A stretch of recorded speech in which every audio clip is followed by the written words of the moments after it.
Hey, this is Bruce Cook, and this is another update on my pepper plants. And I know it's been just shy of a week since my last update, but I've realized these things have grown quite a bit since that last video, and I just want to show off how well these things are doing. I also did start, I turned the fans on, so I got these on 24/7. The light, of course, is 12 hours on, 12 hours off. I got a smart plug that these are connected to, so I'm able to program the light to turn on and off automatically. So that definitely helps, especially on nights when I'm working till way late and I wouldn't be home in time to shut these off manually, which is what I had to do the first couple seasons, well, first 3 seasons, and then last season I've been utilizing this timer. And so far I'm still using this smaller 2x2 4 bulb T5 light. Of course, the connection in one of the bulbs are bad. I remember something falling into it, and then every new light I tried sticking into it started smoking, so I've had to run on 3 lights. I have not put my gigantic 4-foot long T5 light in yet. I'm going to wait till these plants get a good bit bigger before I put the more powerful light in here. But they're doing just fine with this one. But anyways, so as you can see, I have put more of the seedlings into more larger cups since the last video. I'm just waiting for these seedlings to, let's see if I have an example. I think this is about as small as they would be when I decide to put them into larger cups. So once these ones get as big as the one I just shown, you know, they'll be going into larger cups. But as you can see, these things have grown quite a bit since my last video, and I have them in a mixture of Miracle Grow seedling starter soil and indoor potting soil, also Miracle Grow brand. Just a mix of the two. I just did that because the seedling starter stuff is more fluffy. It'll allow the roots to grow faster. Now that will bring the NPK total NPK level to be lower than if I just had it in nothing but the indoor potting soil, but that's fine for now. I mean, if it gets to, I'm going to keep them in this stuff, and then after, I don't know, like in maybe mid-March, I will have to supplement them just a little bit with plant food, but we'll see what happens. This is the first time I'm raising my plants like this.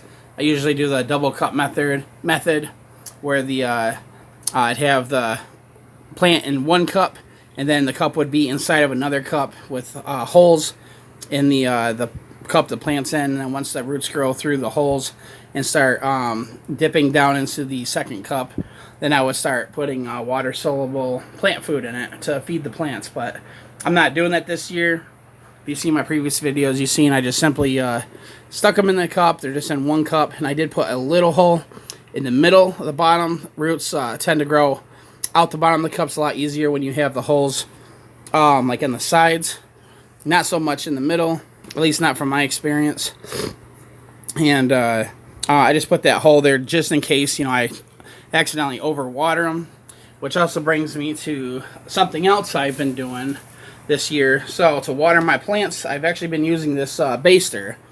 If you've been watching my videos for a while, you probably recognize that as being one of the items that I bought when I was making pepper extract and making my sauces. I initially bought this to make it easier for me to bottle my sauces. I thought I would be sucking the hot sauce out of the pot after cooking the sauce into that, and then using this and its narrow tip to squirt in the bottles.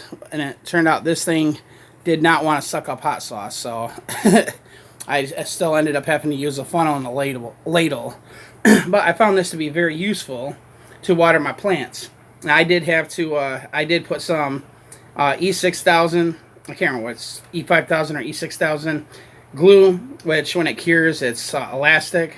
But I put it in there to be a good seal. It's nowhere near where the water would be going in here. And then I put tape over that because it was drawing up a lot of air when I was sucking it out of, I just put my water in this mason jar, and then I would suck it out of there. I'm not going to do that in this video because I've already watered these plants today. I'm watering them once every 2 to 3 days. but just makes it so much easier. When I go to water them, I can just like squirt a big squirt into each one, you know, and then it just makes things so much easier. I wish I'd have thought of doing this a long time ago, but better late than never, I guess. But yeah, I just wanted to give an update just to show off how much these seedlings have grown.